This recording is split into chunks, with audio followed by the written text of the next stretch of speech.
Well, hello, it's Beards and Bangers, and I've got a slight smile on my face again because I've got some good news about the 216 FLI, my latest project, and this episode mainly is about the Rover 216 SLI, so episode 2 in that new series of mine, but also I've got a couple of little updates which I'll splice into the video in a minute on the ZT190 and the ZT260, so buckle up, strap yourselves in, we're going to do some cleaning today, and I'm really looking forward to doing that. Welcome to Beards and Bangers.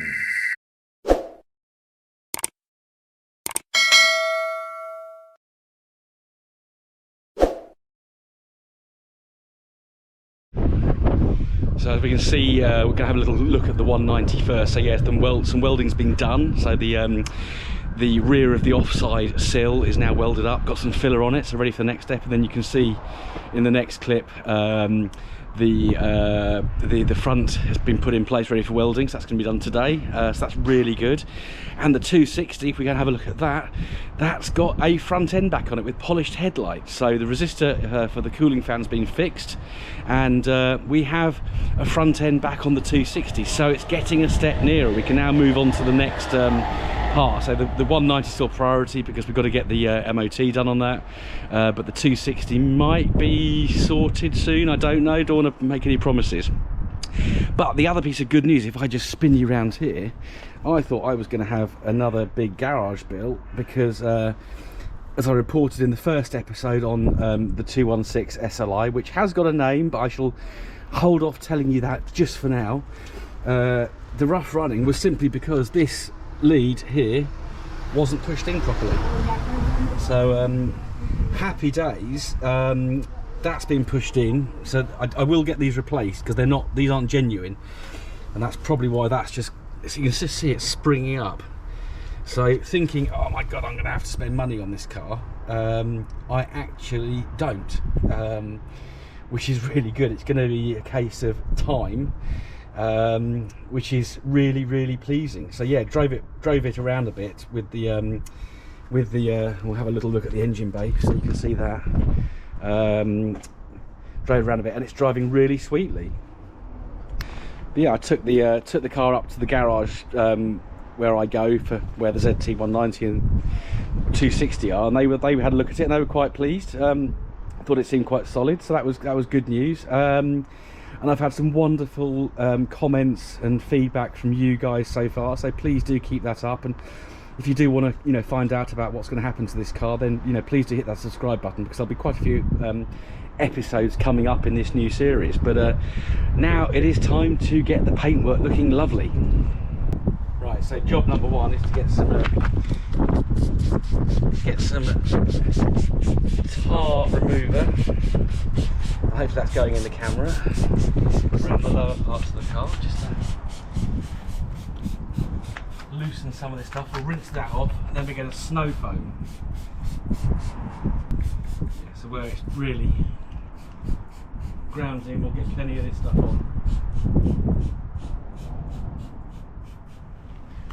A bit more on this hubcap.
It's amazing how much grime and nasty the pre-cleaner actually lifts off.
really is incredible what the pre-wash does, because this car was caked in salt and grime. Really got into the wheel arches, around the mud flaps, and it's really it's already made a difference. But next is going to be the bit that you really want to see. I'd say this car has not been cleaned in a long time because there's so much muck came from behind this trim. I think it hasn't had a bath for a little while, so I'm glad I'm doing this today. Right, so now the bit you all like to see, that's why I know a lot of you watch the YouTube videos, so let's get some snow foam going.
Now there we are, so that's been snow foamed and rinsed off, and just doing that has made an enormous difference. I really got the jet washer in here because there was the usual green slime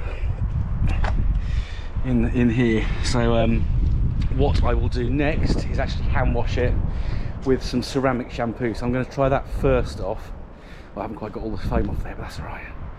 Plenty of foam on the road. I don't know if that's if I'm going to get in trouble for that, but yeah, just giving it a decent wash. I got that salt off as well, gone right into the wheel arches because that was bothering me. But yeah, hand washing it in a minute is where we'll really get to know the car. Get my hands all over her body. Quite sounding like a Bills and Moon book. But yeah, we can really examine everything closely when we hand wash a car, and that's something I do recommend. You know, if you are buying a car, especially an older one that's been sat, you know, give it a hand wash, and then you understand the car's body quite well. So let's crack on and start hand washing. Right, so 2 more jobs to do. I got it a little bit wrong. Got shampoo first and then ceramic foam and rinse. So we're going to use 2 buckets, one with the shampoo water, one with the fresh water, just to keep the mitt nice and clean. This is the only time I get near shampoo. Being a follically challenged gentleman, it's not something I have a massive amount of call for. So yeah, only time I get near shampoo this. So let's crack on. So my way is always to start with the glass first. So glass first, and then body, and then wheels last. Wheels and tyres, that's it.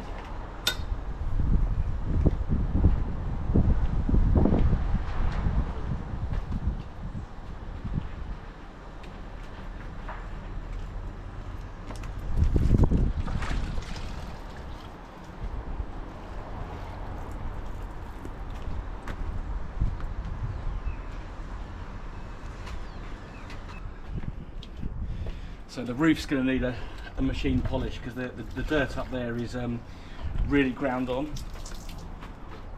That's another job to do, which will be another video.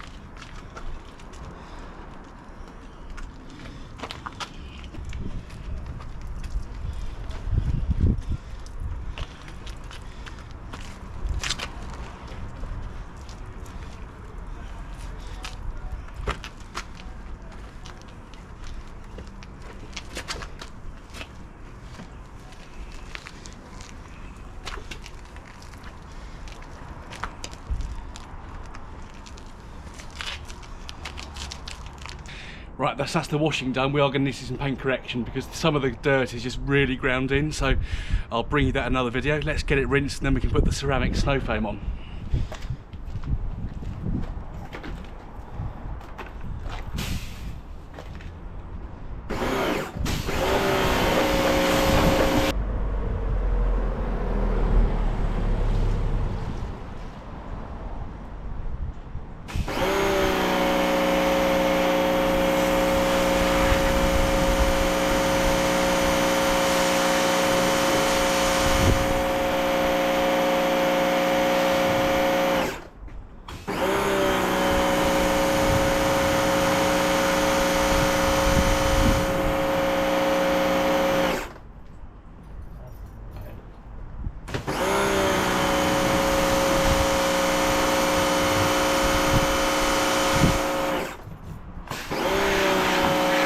So I'm not sponsored, so I'll cover up the brand, but yeah, you basically put 2/3 this, 1/3 water in your foamerator and then spray it on and then immediately rinse it off. So really straightforward. So let's do that. Ready? Here we go.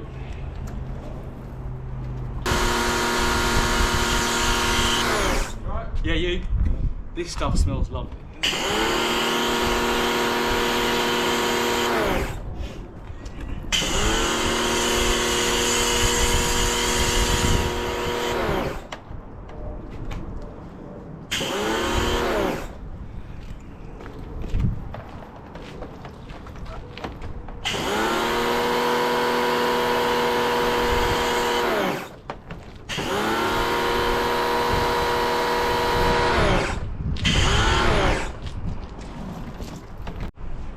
I really am taken with the smell of the stuff. So once we've got it on, we actually rinse it off straight away.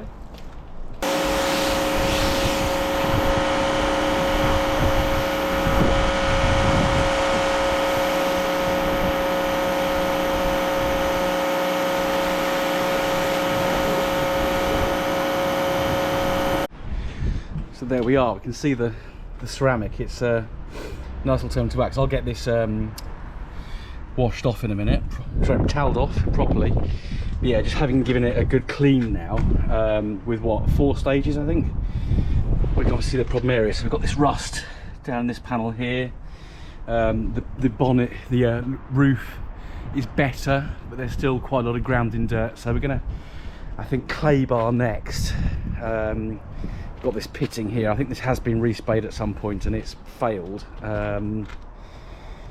Yeah, so we got some pitting on there. We've got some more around here, I think, on one of these panels. There we are. I think this side's been resprayed at some point, so we've got some bits there. So we'll clay bar it and then machine polish it and see how it looks after that, because I don't really want to spend any money on this car at all, because it doesn't really need it. Yeah, so I'll get this all toweled off camera, but it's certainly looking better than it when I picked it up the other day, that's for sure. Well, there we are. So there's the first full episode on the 216 SLI, and yeah, so next video we'll do the we'll start the paint correction. We'll detail the interior. I need to do a separate video on the interior because it needs a serious detail. So if you want to keep up to date with and the dogs are excited, you can put here in the background. If you want to keep up to date on the Rover 216 SLI or the Micro or any of my other projects, then please hit that subscribe button. Don't forget to like and also share. It's greatly appreciated, and I will see you again very soon on Beards and Bangers. Thank you for watching. Goodbye.